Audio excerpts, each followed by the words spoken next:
अवनी इस शादी के खिलाफ थी या कोई डिप्रेशन था? नहीं सर, अवनी तो बहुत खुशमिजाज हंसमुख लड़की थी। वो ये शादी से बहुत खुश थी। अवनी को रमेश पसंद था। लोखंडे परिवार को हाँ बोलने से पहले हमने अवनी से पूछा था। लोखंडे परिवार बहुत ही अच्छा था। इस जमाने में भी उन्होंने दहेज की मांग नहीं की, बल्कि शादी का आधा खर्चा भी उठाने के लिए तैयार थे वो लोग। रमेश की माँ ने यहाँ तक कहा कि हमें सिर्फ अवनी चाहिए। तो कहीं रमेश और अवनी के बीच किसी बात पे? नहीं सर, ऐसा कुछ भी नहीं हुआ था। रमेश का ऐसा स्वभाव ही नहीं है। हमारी अवनी कितनी खुश थी। ये देखिए सर, रमेश की फोटो, वो दोनों कितने खुश थे। कोई और फोटो नहीं है क्या इसके अलावा? नहीं सर, फिलहाल तो एक ही फोटो। हम लोग तो शादी का इंतजार कर रहे थे कि शादी में खूब फोटो खिंचाएंगे सर। लोखंडे परिवार का नंबर चाहिए सर। ये रमेश के पिता वसंत का नंबर है।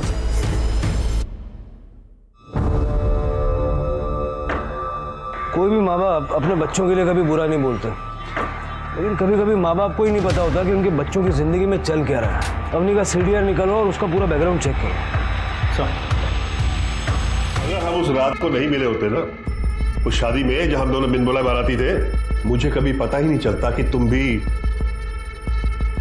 मेरी तरह एक मास्टर ठग हो। उस दिन तो मैं फंसते फंसते बच गई थी। हे, कौन हो तुम? नहीं, मैं वो अरे डार्लिंग, कमाल हो। मैं तुम्हें वहां ढूंढ रहा हूं, तुम यहाँ। अच्छा बताओ, घड़ियां मिली क्या? अरे वहां सिरा साहब वेट कर रहे हैं, तुम यहाँ बातें कर रही हो। दरअसल लड़की के पिता अपने सिरा साहब मेहमानों को घड़ियां दिखाना चाहते थे, तो मैंने अपनी वाइफ इनसे कहा जाके घड़ियां लेके आओ। और ये है कि तुम मीना अब खड़ी रहोगी क्या? वहां वेट कर रहे हैं सिन्हा साहब। चलो चलो चलो। उस दिन तुमने क्या नाटक किया था मनोहर कि मैं तुम्हारी बीवी हूँ? और देखो, उस दिन के बाद आज तक हम लोग साथ में काम कर रहे हैं। मुझे लगता है कि हम दोनों को शादी कर लेनी चाहिए। मेरी बात का बुरा नहीं लगा ना? वैसे तुम्हारी पत्नी बनकर जिंदगी गुजारना इतना भी बुरा नहीं है। तो ठीक है, इस आखिरी काम के बाद हम दोनों शादी कर लेते हैं। Cheers. Cheers.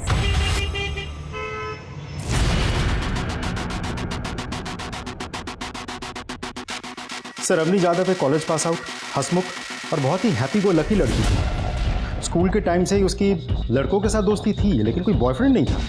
Sir, call data records में भी कुछ सस्पिशियस नहीं मिला। मैक्सिमम कॉल दोस्तों को किए गए थे। इसका मतलब अवनी के बारे में सब कुछ नॉर्मल था, सिवाय एक बात की कि उसने सुसाइड किया। कोई डिप्रेस नहीं थी, उसका कोई अफेयर नहीं था, उसके मनचाहे लड़के के साथ 2 दिन में उसकी शादी होने वाली थी। तो उसने सुसाइड क्यों किया? लोखंडे परिवार को जानकारी है अवनी की मौत के बारे में? नहीं सर, उनका फ़ोन तो अवनी के मौत के बाद से ही बंद आ रहा है। तो उनके घर चले जाओ। सर, यादव परिवार को पता ही नहीं वो लोग कहाँ रहते थे। उन लोगों का कहना है कि सब कुछ इतना जल्दी जल्दी हुआ, पूछने का मौका ही नहीं मिला। सर, ये अवनी की पीएम रिपोर्ट। अस्फिक्सिया, श्वासावरोध, अवनी के गले पे दुपट्टे के फाइबर्स भी मिले। ये सारी बातें इस ओर इशारा करती है कि अवनी ने सुसाइड किया या फिर किसी ने उसे सुसाइड करने के लिए प्रेरित किया। सर, गरिमा नगर में बंद घर से बदबू आने की शिकायत लोगों ने की है।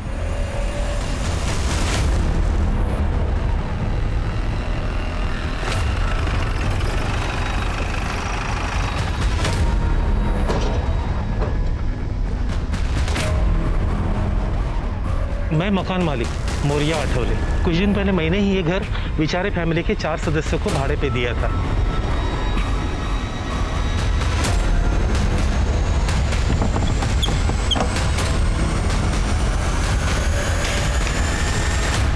और बॉडी की हालत देख के लग रहा है कि 4-5 दिन पहले मर्डर हुआ होगा।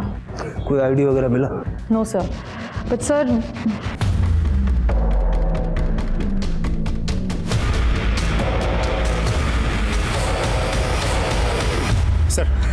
पूरा घर अच्छे से छानना है, लेकिन कपड़े का ऐसा टुकड़ा तो कहीं नहीं मिला।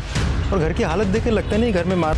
मतलब कातिल जानता था कि लड़की रहती कहाँ है। मोहल्ले का सीसीटीवी फुटेज चेक करो और पड़ोसियों से बातचीत करो। सर, मौर्या जी, 1 मिनट। हाँ सर। रेंटल एग्रीमेंट की कॉपी चाहिए हमें। सर उनको 1 महीने के लिए घर चाहिए था और पैसे भी एडवांस में दिए थे, इसलिए एग्रीमेंट कॉपी नहीं बनवाया। तो बिना एग्रीमेंट के घर भाड़े पे देना कानूनन जुर्म है, जानते हो? हाँ सर। कौन कौन था उनके परिवार में? वडील सदानंद विचारे, त्यांची बायको आणि 20-25 वर्षाचा मुलगा। वो लड़की देखने के लिए यहाँ नासिक आए थे, इसलिए उन्हें सिर्फ 1 महीने के लिए घर चाहिए था। सदानंद विचारे? हाँ। बीवी और बेटे का नाम क्या है? सर पता नहीं, मैंने तो डील सदानंद विचारे के साथ की थी। रहने वाले कहाँ के बोलो? सॉरी सर, पता नहीं। साहब, हमारी बेटी सुजाता 1.5 महीने पहले उसकी शादी हो गई थी, तब से वो गायब है।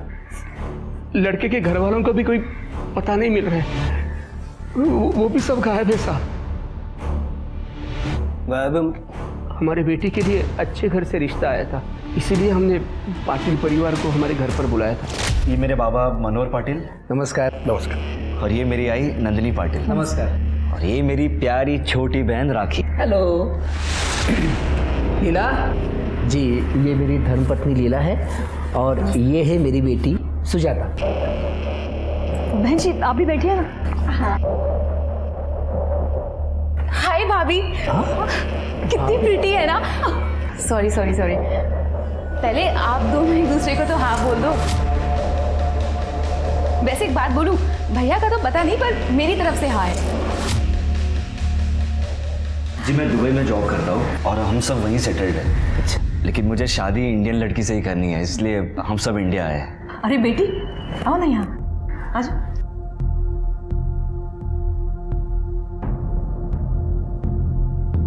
भाई साहब, लगता है हमारे बेटे को आपकी बेटी पसंद आ गई है। और नहीं तो क्या, इतनी प्यारी जो है। क्यों राजेश? हाँ? शर्मा रहा है। मैं ये सोच रहा था कि अगर आप लोगों को इतराज ना हो और सुजाता बेटी की अगर हाँ हो, तो आगे क्या करना है, कैसे करना है, उसको डिस्कस कर लेते हैं। हाँ बिल्कुल। बल्कि मैं तो ये कहता हूँ कि अगले 3-4 दिनों के अंदर इनकी शादी करा ही देते। हाँ। भाई साहब 4-5 दिनों के अंदर शादी मतलब बहुत जल्दी हो जाएगी। हॉल बुकिंग है, पंडित जी है, कार्ड छपवाने हैं, रिश्तेदारों को बताना है। ये सब करने की जरूरत नहीं है। अरे हाँ, जैसे कि हमने आपको बताया कि राजेश को जल्द से जल्द दुबई जाना है, नौकरी ज्वाइन करनी है ना, तो सबसे जरूरी बात यह है कि सुजाता का पासपोर्ट रेडी है कि नहीं। वो तो है, पर शादी की तैयारी भी तो। भाई साहब, हमें एक सिंपल शादी चाहिए और सुजाता बेटी जैसी बहू मिल गई हमें, तो और क्या चाहिए हमें। हाँ पर इतनी जल्दी शादी। प्लीज हाँ कर दीजिए ना, मुझे सुजाता ही चाहिए भाभी के रूप में। अच्छा ठीक है, अगर आप कह रहे हो तो हमारी हाँ है। लगता है भगवान की यही इच्छा है। ये बिल्कुल सही कहा आपने भाई साहब। लीजिए, आज ही सुबह मैंने इस रिश्ते के लिए प्रार्थना की थी और देखिए रिश्ता पक्का हो गया। क्या बात है। पहला मुंह मीठा किया। धन्यवाद धन्यवाद। अच्छा बेटी, कल हम तुमको शॉपिंग पे ले चलेंगे। अरे बाप रे, एवढं? इतना सारा सामान? बहुत शॉपिंग की तुम लोगों ने। बहुत पैसा खर्चा हुआ होगा ना? नहीं आई, राजेश ने मुझे पैसे देने ही नहीं दिए। इन्होंने कहा कि मैं इनकी होने वाली बीवी हूँ तो मुझसे पैसे नहीं ले सकते हैं। अरे तुम लोग खड़े क्यों हो? हाँ या बस असल। नहीं अरे शादी की काफी तैयारी है, बाकी बहुत काम है। भैया आज मैं भाभी के साथ रुक जाऊँ क्या? क्या रुक जाऊँ, तुझे पता है ना घर पर तेरा कितना काम बाकी है। अच्छा ठीक है भाभी, शादी करके जल्दी से घर पे आ जाओ, फिर हम बैठ के खूब सारी बात करेंगे। चलो ठीक है। अच्छा संभल के जाना। कितनी नसीब वाली है तू। देख कितना अच्छा रिश्ता आया है तेरे लिए। भगवान ने तेरा भविष्य बहुत अच्छा लिखा है। सब कुछ एक सपने की तरह था। 3 दिन के बाद सुजाता की शादी राजेश के साथ हो गई। छोटा फंक्शन रखा था क्योंकि उन्होंने कहा उनके सब रिश्तेदार अलग अलग शहरों में रहते हैं और इतने कम वक्त में वो नहीं आ पाएंगे। और उसी रात सुजाता दुबई चली गई। बाबा जी, और दुबई पहुंचने के बाद फोन करना, हाँ? भूलना मत। हाँ बाबा, आप अपना ख्याल रखना है, ध्यान रखना। बस वही लास्ट टाइम था जब हमने अपनी बेटी को देखा था।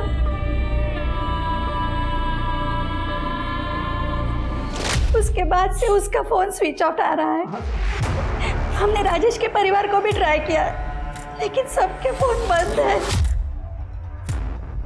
ये पाटिल परिवार रहता कहाँ है? हमें नहीं पता, हमारे पास उनका एड्रेस नहीं है साहब।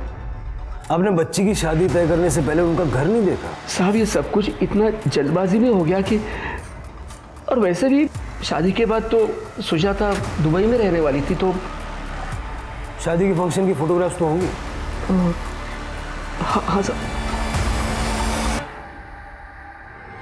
ये देखिए साहब, ये लड़के के पिताजी हैं, ये लड़के की माँ है, ये हमारी बेटी है साहब, और ये वो लड़का था, देखिए।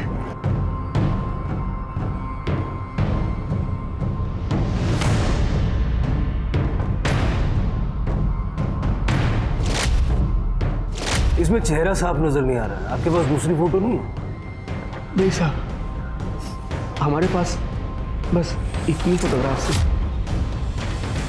वैसे उन लोगों ने काफ़ी फ़ोटो खींची थी, उन्होंने कहा था कि हम बाद में दे देंगे, लेकिन सब बाद में हमको समझ में आया कि हमारे साथ धोखा हुआ है। लेकिन ऐसा लग रहा था साहब कि हमारी बेटी के लिए इससे अच्छा रिश्ता हो ही नहीं सकता, इसलिए हमने कुछ पूछा भी नहीं। पूजा, इनसे पाटिल परिवार की सारी डिटेल्स ले लो। यस सर, चलिए। साहब, हमारी बेटी को। हाँ सर। राजदीप, ये राजेश का फेस कट कुछ रमेश जैसा नहीं लग रहा था? मतलब वो अंगूठियां और ब्रेसलेट भी मुझे सेम ही नजर आ रहे थे। राइट सर, हाइट, बॉडी, कदकाठी बिल्कुल वैसी ही है। पता करो ये राजेश कहाँ बेस्ड है, और उस रात राजेश और सुजाता ने वाकई में दुबई की फ्लाइट बोर्ड की भी थी या नहीं?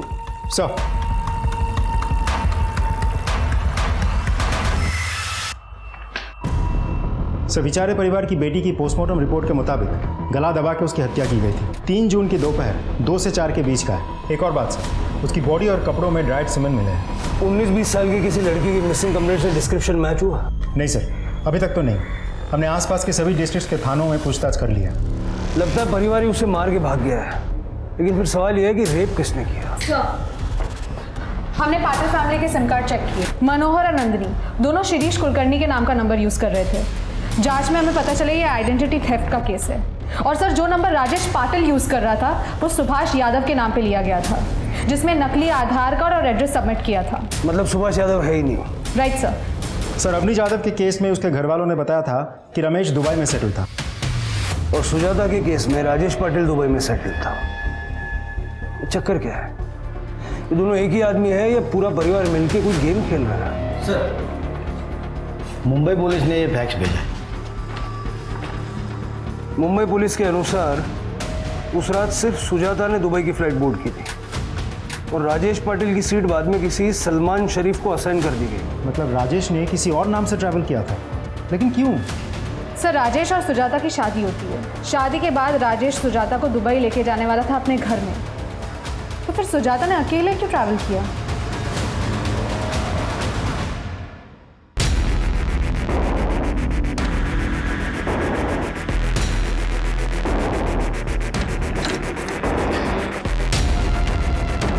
क्या कर रहे हो विकी? कुछ नहीं, मैं वो काम कर रहा था, कुछ नहीं।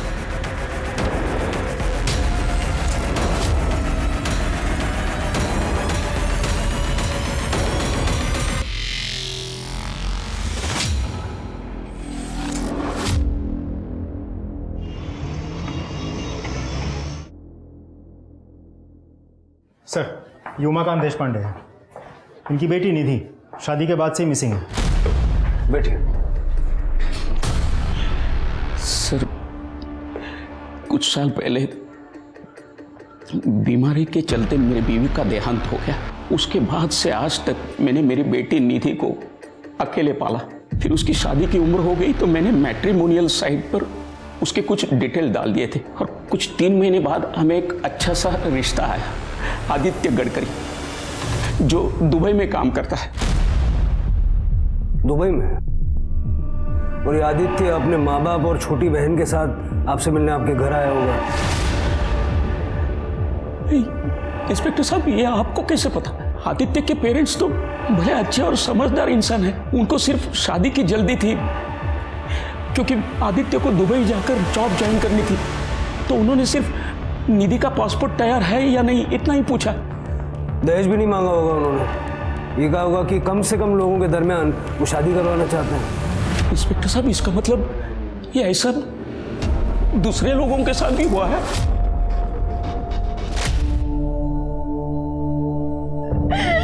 आई शपथ बाबा, बाबा ये मैं नहीं हूँ, मैंने ऐसा कुछ नहीं किया। हाँ हाँ हाँ, मुझे पता है, मुझे तुझ पर भरोसा है। ये फोटो तेरी नहीं है। बाबा ये तो उसी नंबर से कॉल आया। हेलो। मुझे पता है, मैंने जो तुम्हारा नया फोटो भेजा है ना, वो तुम्हें बिल्कुल पसंद नहीं आया। कौन हो तुम? क्यों कर रहे हो मेरे साथ ऐसा? मैंने क्या बिगाड़ा है तुम्हारा? अगर तू चाहती है कि तेरे फोटो इंटरनेट पे वायरल ना हो तो कल शाम तक 5 लाख रुपए दे देना। 5 लाख?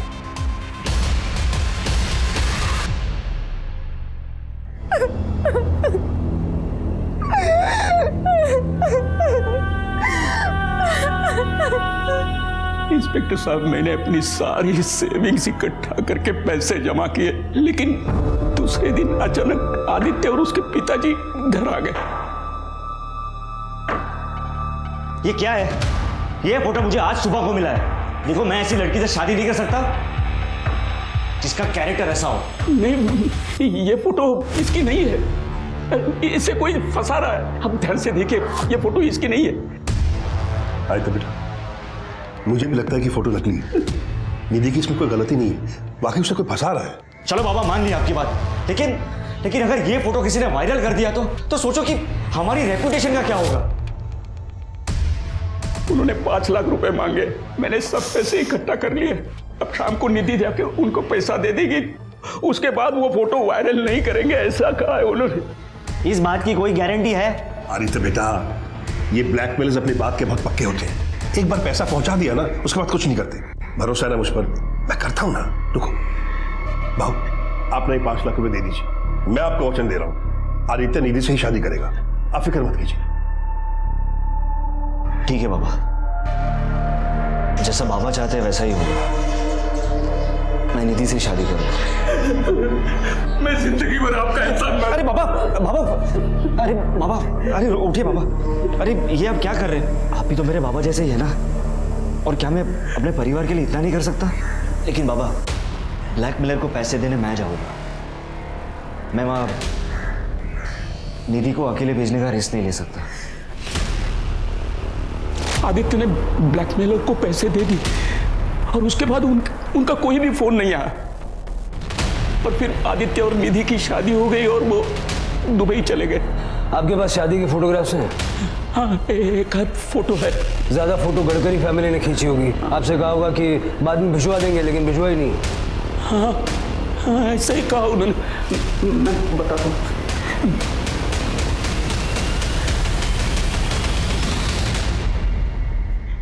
सर, ये तो बेचारे परिवार की बेटी है। ये आदित्य की छोटी बहन है राखी। निधि देशपांडे, सुजाता खरे और अवनी जाधव, ये तीनों केस एक दूसरे से जुड़े हुए हैं। तीनों केसेस में सस्पेक्ट दुबई बेस्ड है और उसकी फैमिली का कोई अता पता नहीं। ये पाटिल, लोखंडे, गडकरी या जो भी कह लो, ये परिवार लोगों को धोखा देता है। निधि और सुजाता, इन दोनों लड़कियों को इस परिवार ने शादी के जाल में फंसाया। निधि की मॉब फोटो होने के बावजूद लड़के ने उससे शादी की और शादी के बाद से ये दोनों लड़कियां गायब। और तीसरी विक्टिम अवनी, उसने क्यों सुसाइड कर लिया? चक्कर क्या है? और राखी को किसने मारा? सर, कहीं ऐसा तो नहीं कि इन्हीं के द्वारा फंसाए हुए किसी परिवार ने बदला लेने के लिए राखी को मार डाला हो सकता है। इस परिवार की फोटो सर्कुलेट करो सब जगह। आई एम श्योर और भी विक्टिम सामने आएंगे। सर, आपका अंदाजा सही निकला। अवनी के फोन से कुछ डिलीटेड फोटोज मिले हैं। हमारी साइबर क्राइम टीम ने उन फोटोज को रिट्रीव कर लिया है। अवनी के पेरेंट्स को इस फोटो के बारे में पता नहीं था? सर, अवनी को तो हमने खो दिया था। बच्ची कुछ इज्जत भी ना चली जाए, इसलिए आपको नहीं बताया था फोटो के बारे में। उस दिन हम शॉपिंग करके घर इसलिए सर आपको फोन करने से पहले हमने फोन से सारे फोटोज डिलीट कर दिए थे। आपको हमें सब कुछ सच सच बता देना चाहिए था। किस नंबर से आई थी वो फोटोज? सर हमें नहीं पता, फोन तो आप लोगों के पास था। आपने वो फोटोज डिलीट कर दी, इसकी वजह से हमें वो नंबर भी नहीं मिल पाया। राजदीप सर, ये फोटो देखिए, क्या यही रमेश के माँ बाप हैं? हाँ सर, यही रमेश के माँ बाप हैं। और ये राखी? राखी? कौन राखी? हमें नहीं पता। तब तक तो राखी जिंदा थी, फिर यहाँ क्यों नहीं आई? और अगर यहाँ रैंसम का कॉल आया तो सुजाता के वहाँ भी ऐसे ही कॉल गया होगा। हाँ साहब, सुजाता को भी ऐसी असली तस्वीरें आई थी और उसके बदले में 5 लाख रुपए मांगे थे। सुजाता ने कहा था कि फ़ोन करने वाला बंदा आवाज़ से पढ़ा लिखा और जवान लगता है। बात तो तब बिगड़ी जब राजेश को इस बात का पता चला। अभी राजेश के पिताजी ने आपसे ये कहा होगा कि अगर आप 5 लाख रुपया दे देंगे तो फिर भी राजेश आपकी बेटी के साथ शादी कर लेगा। और राजेश ने कहा होगा कि पैसा डिलीवर करने वो खुद जाएगा क्योंकि वो सुजाता को खतरे में नहीं डालना चाहता। हाँ बिल्कुल, लेकिन आपको ये बात कैसे पता? किस नंबर से आई थी फोटोज और कॉल्स? एक मिनट, वो सुजाता से मैंने नंबर लेकर रखा था। ये देखिए सर, ये नंबर।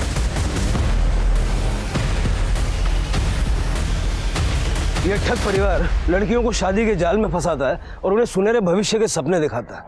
ये मॉफ्ट फोटो और ब्लैकमेल ये उसी ठगी का हिस्सा है। अभी जो विठल ने हमें नंबर दिया उसे चेक करो और वो मैट्रिमोनियल वेबसाइट भी चेक करो जहाँ से इन्होंने अवनी, निधि और सुजाता को ढूंढा था। ये अमर, राजेश, रमेश, ये जो कोई भी है, हो सकता है इसका असली नाम और पता वहाँ से मिल जाए।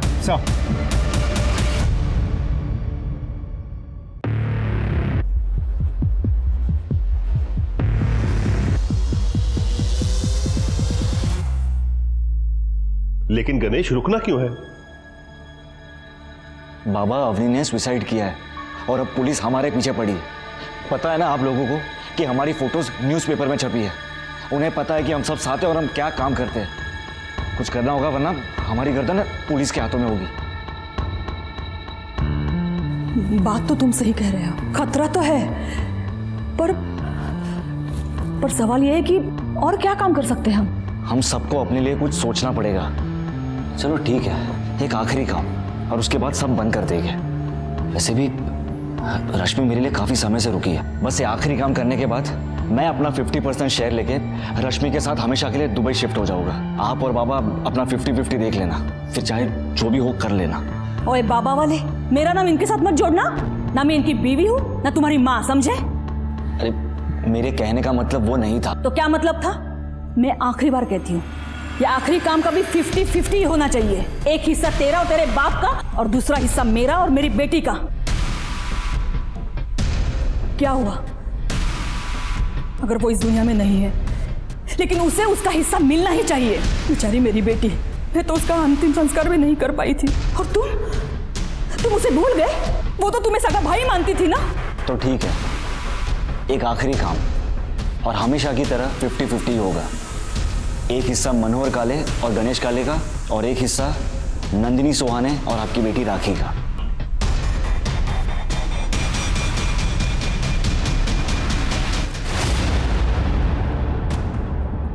सर, स्केच को पेपर में छपवा दूं?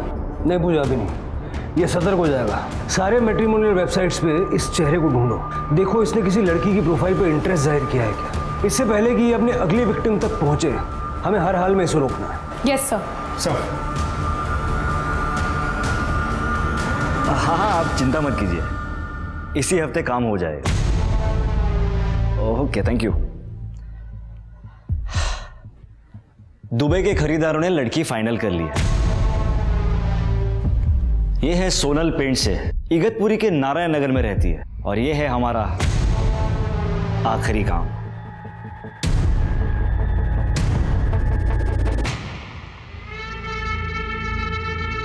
मनोहर, तुम इस वक्त यहाँ? वो एक्चुअली मैंने सोचा कि हमारी नकली शादीशुदा जिंदगी के लिए एक आखिरी बार चीयर्स कर लें।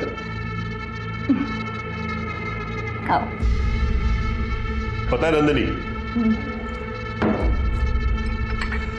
अगर हम उस रात को नहीं मिले होते ना, उस शादी में जहां हम दोनों बिन बुलाए बाराती थे, मुझे कभी पता ही नहीं चलता कि तुम भी मेरी तरह एक मास्टर ठग हो। रोहित वेड्स अंजू। अरे वाह, तुम्हें तो नाम भी याद है। वो दिन मैं कैसे भूल सकती हूँ। उस दिन तो मैं फंसते फंसते बच गई थी। हे, कौन हो तुम? मैं वो ये तुम यहीं पे रुको, मैं अब भी अपने भाई को बुला के लाती हूँ। नहीं, मैं वो। अरे डार्लिंग, कमाल हो, मैं तुम्हें वहां ढूंढ रहा हूं, तुम यहाँ। अच्छा बताओ, घड़ियां मिली क्या? अरे वहां सिरा साहब वेट कर रहे हैं यार, तुम यहाँ बातें कर रही हो। दरअसल लड़की के पिता अपने सिरा साहब मेहमानों को घड़ियां दिखाना चाहते थे, तो मैंने अपनी वाइफ इनसे कहा जाके घड़ियां लेके आओ। और ये है कि तुम मीरा अब खड़ी रहोगी क्या? वहां वेट कर रहे हैं सिन्हा साहब, चलो चलो चलो। उस दिन तुमने क्या नाटक किया था मनोहर कि मैं तुम्हारी बीवी हूँ। और देखो, उस दिन के बाद आज तक हम लोग साथ में काम कर रहे हैं। सच में हम दोनों ने मिलकर कितने बड़े बड़े काम साथ में किए। नंदिनी, मुझे लगता है कि हम दोनों को शादी कर लेनी चाहिए। मेरी बात का बुरा नहीं लगा ना? सोचती तो मैं भी हूं कभी कभी कि राखी के मौत के बाद मैं भी अकेली पड़ गई हूं। वैसे तुम्हारी पत्नी बनकर जिंदगी गुजारना इतना भी बुरा नहीं है। तो ठीक है, इस आखिरी काम के बाद हम दोनों शादी कर लेते हैं। चीयर्स। चीयर्स। सर, नकली दूल्हे की प्रोफाइल मिल गई है। सर ये देखिए। रोहन वर्तक, बैकग्राउंड सेम है, फैमिली डिस्क्रिप्शन भी सेम है, इगतपुरी का एड्रेस है, लेकिन कोई नंबर नहीं दिया। सर, कांटेक्ट के लिए एक ईमेल आईडी है। फटाफट ये ईमेल आईडी साइबर सेल को भेजो ट्रेस करने के लिए, और इगतपुरी चलने की तैयारी करो। Yes sir.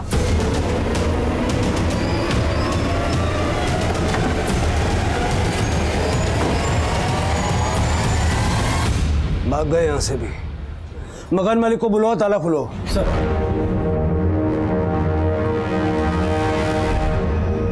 दरवाजा खोलो।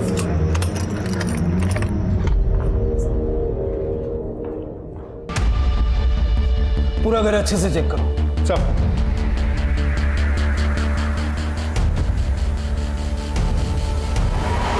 कहाँ रहते हो तुम?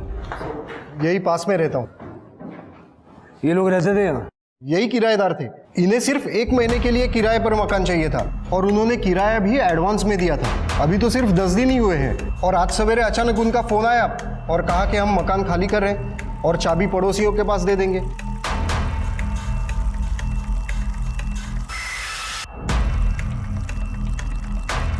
सर,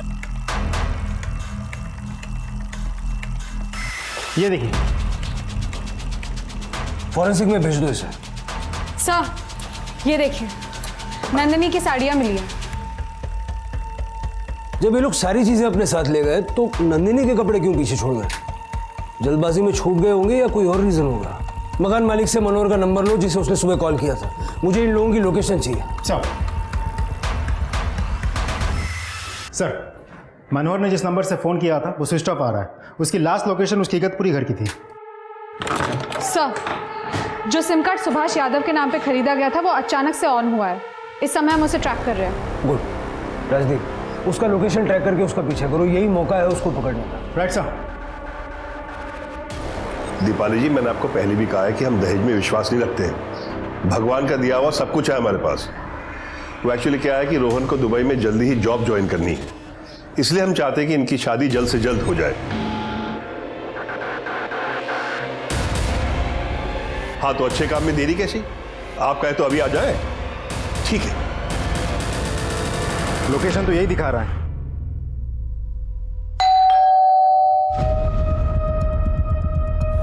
जी नमस्ते, मैं मनोहर वर्तक। फोन पर आपसे मेरी बात हुई थी। जी। अरे बारिश में भीग क्यों रही? आइए अंदर आइए।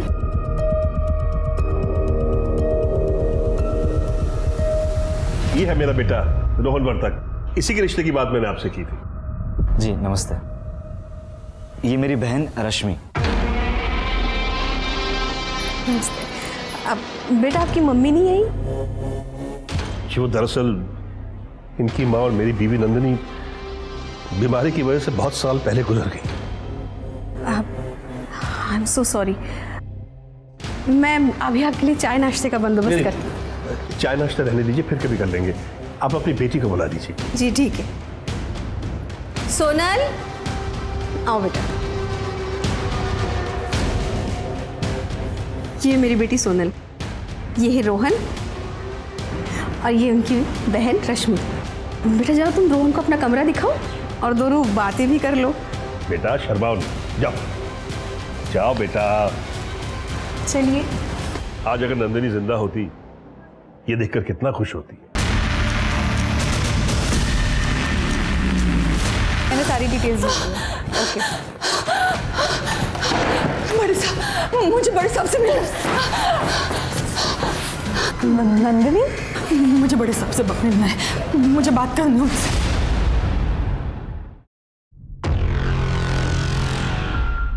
जब से हमने पार्टनरशिप की है उस दिन से परिवार की तरह अपने लड़के के लिए बहू ढूंढने का नाटक कर रहे हैं हम। और लड़कियों को जिस्म फरोशी के लिए दुबई में बेच देते थे। बेचने से तो पैसे मिल ही जाते थे, लेकिन ब्लैकमेल करके भी हमारी कमाई हो जाती थी। रश्मि और उसका भाई विकी दोनों भी लड़कियों की फोटो को ना मॉर्फ करके ब्लैकमेल किया करते थे।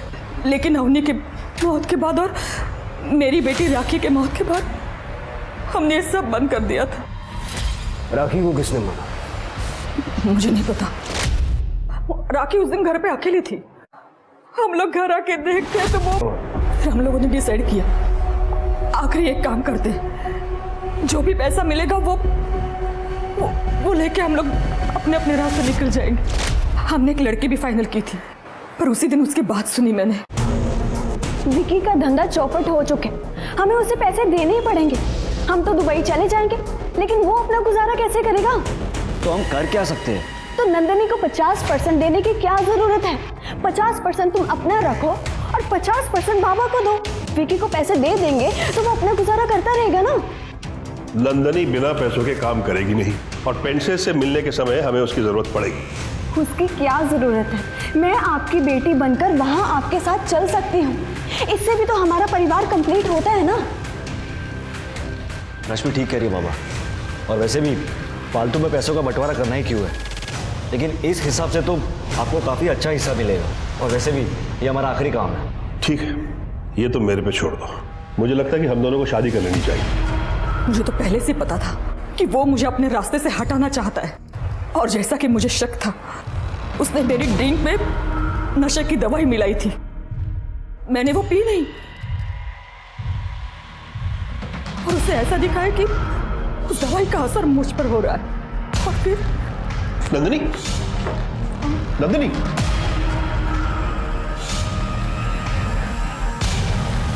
हेलो गणेश। तुम्हारी वजह से न जाने कितनी लड़कियां और उनके परिवारों की जिंदगियां बर्बाद हो गई। एहसास है तुम्हें?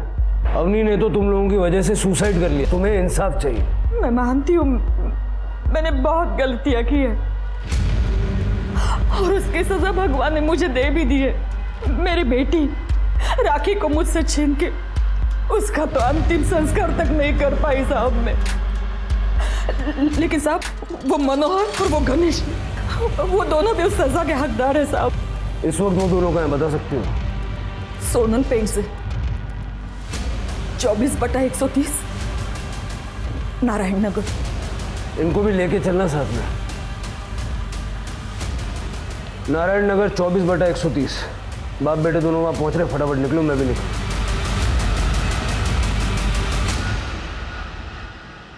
मुझे ये रिश्ता पसंद है। और मुझे भी।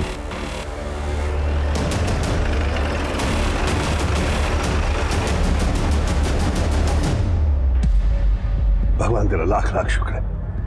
बस ऐसे इनके सर पे हाथ रखना और इस रिश्ते को फलने फूलने देना। शादी की डेट फिक्स करने से पहले भगवान का आशीर्वाद लेना बहुत जरूरी है। बस शादी 3-4 दिनों में हो जानी चाहिए। जो आप ठीक समझे। चलिए ना, एक सेल्फी ले लेते हैं। सेल्फी? वो सेल्फी का तामझाम मुझे नहीं समझता। अभी तो हमारी शादी फिक्स हुई है, एक सेल्फी तो बनती है ना। हाँ मतलब मेरा मतलब कि वो रोहन बाबू, भाभी इतना एक्साइटेड है तो ले लीजिए ना एक सेल्फी, क्या फर्क पड़ता है। ठीक है। देखिए, मुझे भी दिखाओ।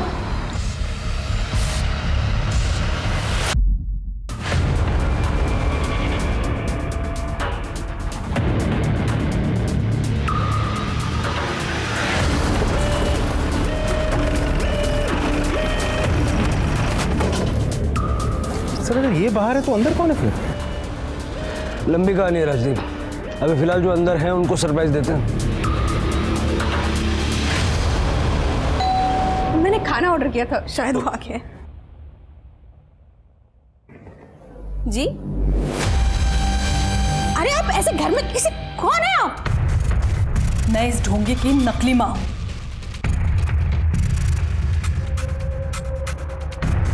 जो आपकी बेटी की जिंदगी बर्बाद करने आया है यहाँ पे। और ये लड़की रश्मि इसकी बहन नहीं, गर्लफ्रेंड है, जिसे लेके ये भाग जाना चाहता है। नाटक मंडली, तुम्हारा नाटक खत्म हुआ। चलो अरेस्ट करो सबको। सर कसम से ये हमारा आखिरी काम था। राखी को क्यों मारा तुम लोगों? सर राखी को हमने नहीं मारा। सर मुझे लड़ने से कोई फर्क नहीं पड़ता, मगर राखी को मैं अपनी छोटी बहन जैसा मानता था। सपने में भी उसके बारे में बुरा नहीं सोच सकता था। राखी की कॉल डिटेल्स आते ही सच क्या है ये तो जल्दी सामने आ जाएगा। राखी को हमारे काम के बारे में कुछ नहीं पता था। वो बेचारी तो दिल से चाहती थी कि उसकी भाभी आ जाए। आप लोगों की नाटक मंडली में विक्की का क्या रोल था? वो फोटो मूव करता था और ब्लैकमेल करने के लिए कॉल करता था। मुझे पता है, मैंने जो तुम्हें तुम्हारा नया फोटो भेजा है ना, वो तुम्हें बिल्कुल पसंद नहीं है। अगर तू चाहती है कि तेरे फोटो इंटरनेट पे वायरल ना हो तो कल शाम तक 5 लाख रुपए दे देना। 5 लाख? लेकिन हमें पैसे मिलने में कभी कोई प्रॉब्लम नहीं आई, क्योंकि पैसे हमेशा गणेश लेकर आता था। राजदीप सर, विकी को ले आओ, उसके सारे दोस्त यहाँ हैं, अकेला बोर हो रहा होगा। Right sir.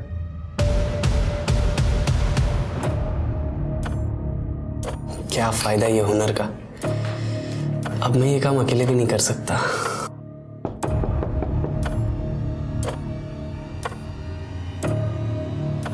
क्या अंकल कितना टाइम लगाते हो? लाओ दो, आधे घंटे से ऊपर हो गया। चल पिज्जा खिलाता हूं, अंदर चेक करो।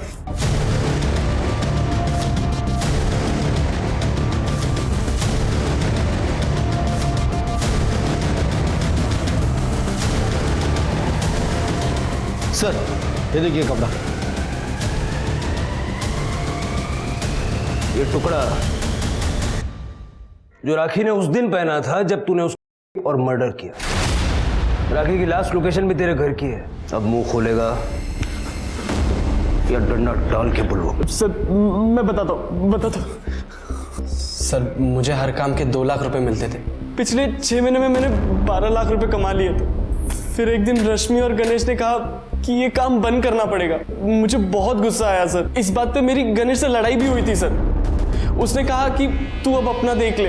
एक तो वो मेरी बहन को भी साथ में लेके जा रहा था। तो सर मैंने सोच लिया राखी से बदला ले लूं, क्योंकि राखी ने मुझे कहा था उसे एडिटिंग सीखनी है और मुझे पता चला कि ये लोग शॉपिंग के लिए बाहर जा रहे हैं। तो मैंने एडिटिंग के बहाने राखी को वहाँ बुला लिया था। तू ये भी नहीं जानता ना कि राखी गणेश की सगी बहन नहीं थी। सर ये बात मुझे बाद में अपनी बहन से पता चली। अब जेल में सड़।